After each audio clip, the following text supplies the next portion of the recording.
Bonjour à toutes et à tous, bienvenue dans ce nouveau tutoriel sur Microsoft Power BI. Je m'appelle Nicolas et je suis consultant chez Bialix, société lyonnaise experte en data intelligence. Aujourd'hui, je vais vous présenter le moyen d'analyser ces données avec l'outil Microsoft Power BI.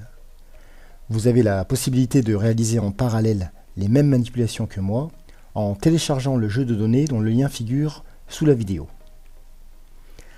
Me voilà donc dans la peau d'un responsable d'une multinationale qui vend des produits manufacturiers dans le monde entier.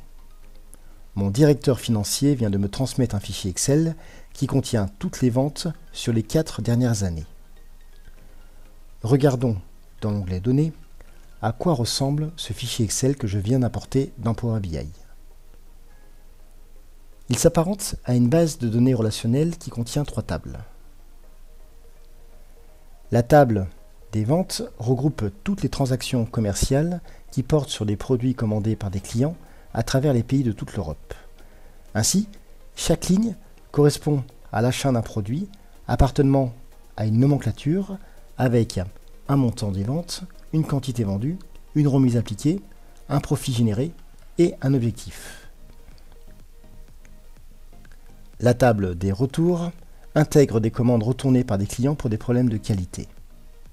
Et enfin, la table des personnes correspond aux responsables des 3 zones géographiques, le nord, le sud et le centre. L'onglet Relations représente le modèle que je viens d'apporter et Power BI a établi lui-même les relations entre les différents champs portant le même nom. En tant que responsable de groupe, je souhaite avant tout savoir si mes objectifs sont respectés. Pour cela, je vais, à partir de l'onglet Rapport, créer une nouvelle page vierge dans laquelle je vais choisir un visuel de type KPI proposé dans la palette de visuels sur la partie supérieure droite.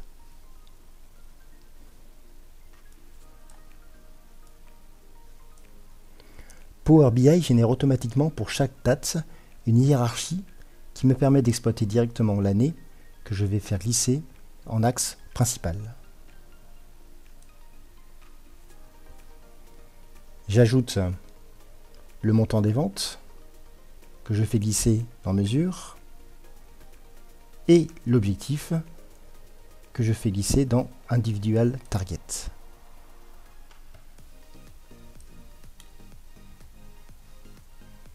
Je constate que les 2 dernières années étaient légèrement en dessous de l'objectif.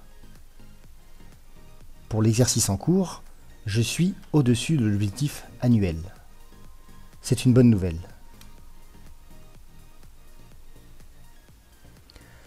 Intéressons-nous maintenant aux quantités vendues sur les différentes zones géographiques en sélectionnant un graphique à barres groupées que je positionne en haut à droite de ma page, avec en axe principal la zone géographique, en légende les années de la date de commande et en valeur les quantités. Je vais dans le volet format qui permet de modifier l'aspect visuel de mon graphique et j'affiche les étiquettes en lui indiquant une unité d'affichage différente. Je repositionne mon graphique et je constate rapidement que c'est la zone centre qui est la plus représentée et ce, quelle que soit l'année.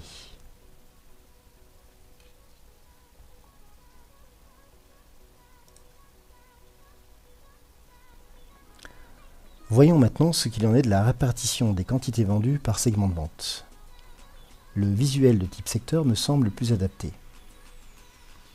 Faisons glisser la dimension segment que je croise avec quantité vendue. Modifions le style d'étiquette.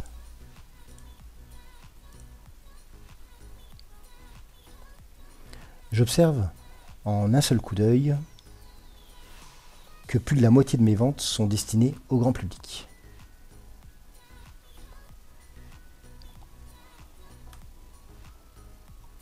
Par défaut, tous mes visuels sont interactifs les uns entre les autres.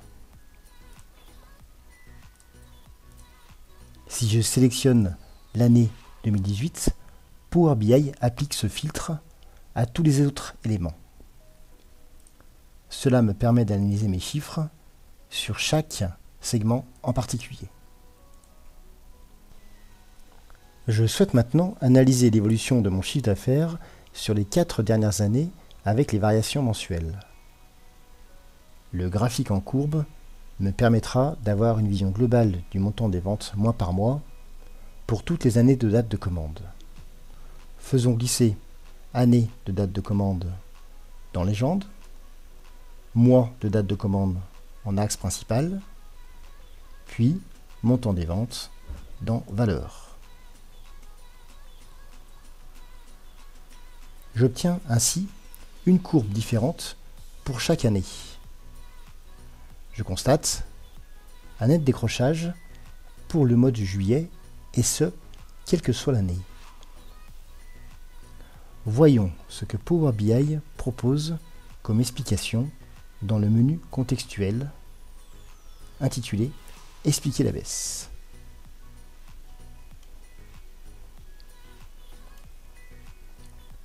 Power BI analyse les données pour cette période et me propose différents insights qui peuvent m'éclairer sur cette baisse. Regardons attentivement ce graphique et appliquons-lui un nuage de points.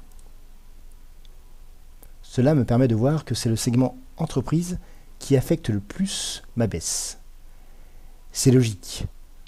Beaucoup d'entreprises sont fermées en juillet. Il s'agit d'une baisse saisonnière liée à l'activité économique. J'aimerais maintenant observer l'activité des différentes régions dans lesquelles je suis implanté. Ouvrons une nouvelle page de rapport et faisons glisser la région dans l'espace de conception. Power BI reconnaît automatiquement mes régions et les situe sur un fond de carte. Il s'agit d'une carte à bulles qui permet de distinguer directement les régions qui vendent le plus en faisant glisser montant des ventes dans taille. Ajustons la taille des bulles de manière à avoir une vision plus globale. J'ai la possibilité aussi d'appliquer une échelle de couleurs en fonction d'un autre indicateur. Appliquons cette mise en forme conditionnelle sur l'indicateur profit avec un rouge vif pour les valeurs les plus faibles et un vert clair pour les valeurs les plus élevées.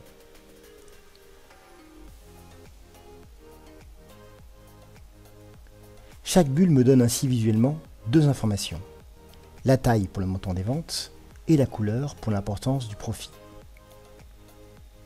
En sélectionnant une région, j'ai la possibilité d'afficher le détail des ventes pour chaque ville appartenant à cette région.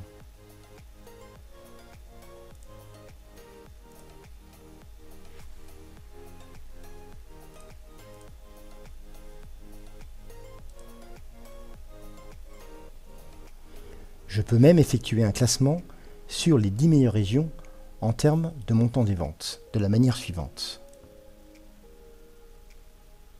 Je choisis la dimension région au niveau de la partie filtre et je change son type de filtre en sélectionnant N premier. Je choisis 10 régions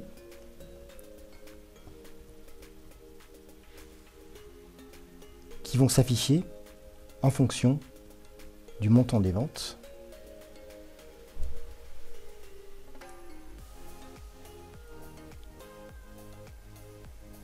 J'ai ainsi les 10 meilleures régions en termes de montant des ventes et les autres régions qui ne font pas partie du top 10 sont masquées. Étudions à présent le détail des ventes sur l'axe produit en créant une nouvelle page de rapport. Analyser mes chiffres produit par produit me semble très fastidieux. Je sais qu'il existe dans mes données une hiérarchie qui me permet de descendre sur différentes granularités. C'est le cas pour l'axe produit où je peux rentrer par le niveau le plus élevé qui est la catégorie, descendre à un niveau intermédiaire qui est la sous-catégorie, et enfin accéder au niveau le plus fin qui est le produit.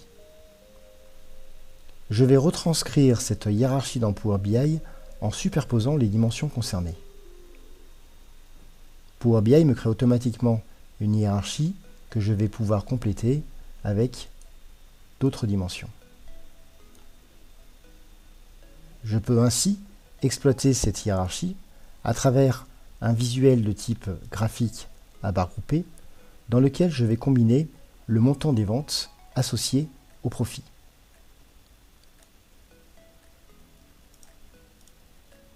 Je vais redimensionner ce visuel dans la partie supérieure gauche de mon rapport, afficher les étiquettes et en activant le mode Explorer, je vais pouvoir naviguer dans ma hiérarchie.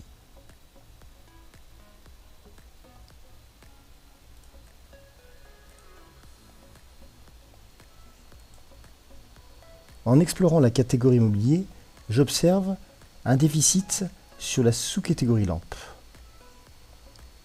Cela m'inquiète. Est-ce le cas pour tous les segments de vente? Pour en avoir le cœur net, je vais créer un filtre sur la dimension segment. Plus précisément, un filtre intitulé Ticket Slicer qui me permet d'associer une image pour chaque segment.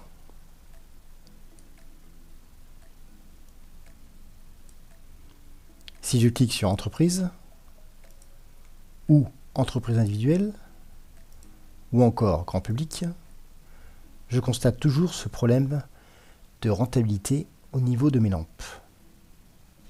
Est-ce lié au retour? Des retours importants peuvent avoir des impacts significatifs sur mes bénéfices. J'ai donc besoin de connaître mon chiffre d'affaires sur les retours.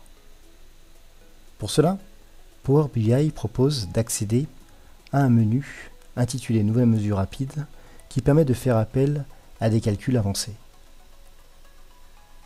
Choisissons un calcul de type valeur filtrée appliqué sur la somme du montant des ventes et filtré par le champ retourné est égal à oui. Je sais que toutes mes commandes concernées par un retour sont dans ce cas. En cliquant sur OK, Power BI va créer automatiquement une nouvelle mesure et me propose, dans la barre de calcul, la formule faisant appel à du code DAX. La fonction Calculate permet de contextualiser des montants par rapport à des critères. Bien. Maintenant, je souhaite connaître mon taux de retour par sous-catégorie.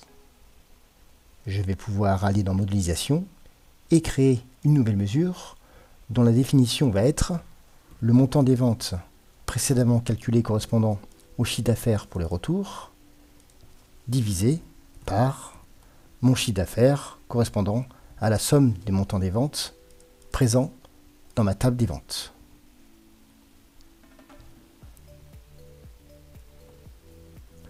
Pour les colonnes présentes dans les tables, il est impératif, dans le cadre de mesure, d'appliquer une fonction d'agrégation.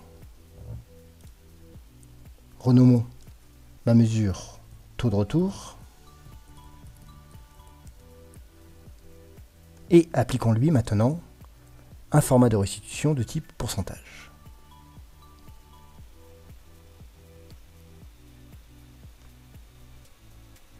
En faisant glisser les sous-catégories et le taux de retour sur un visuel pertinent de type tornado, j'observe que mes lampes font partie des taux de retour les plus faibles. Les retours ne sont donc pas en cause sur mon problème de rentabilité. Les raisons sont encore obscures et j'aimerais bien faire la lumière sur ce mystère. Il me reste maintenant à analyser les remises. De fortes remises peuvent avoir des conséquences sur les bénéfices. Je vais faire glisser un nuage de points dans mon espace de conception qui me semble le graphique le plus approprié pour ce genre d'analyse. Alimentons ce visuel avec la sous-catégorie dans légende, remise dans l'axe des X, j'applique une fonction d'agrégation de type moyenne, car il s'agit d'un taux, puis profit dans l'axe des Y. Redimensionnons ce visuel. Chaque point correspond à une sous-catégorie particulière. Pour y voir plus clair, je vais dans les fonctions analytiques avancées et je vais mettre en place une symétrie en grisé qui permettra de voir exactement ce qui est supérieur à 0 et dans la partie négative. Il me reste à activer l'affichage des étiquettes.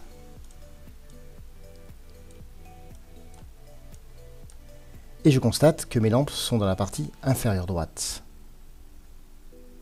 Est-ce que ce problème est récent? Je vais pouvoir le savoir en faisant glisser l'année de la date de commande dans l'axe de lecture. Et cette animation me permet de comprendre que nous avons toujours appliqué de fortes remises sur les lampes. Ce qui explique mon problème de rentabilité et mes profits négatifs sur cette sous-catégorie.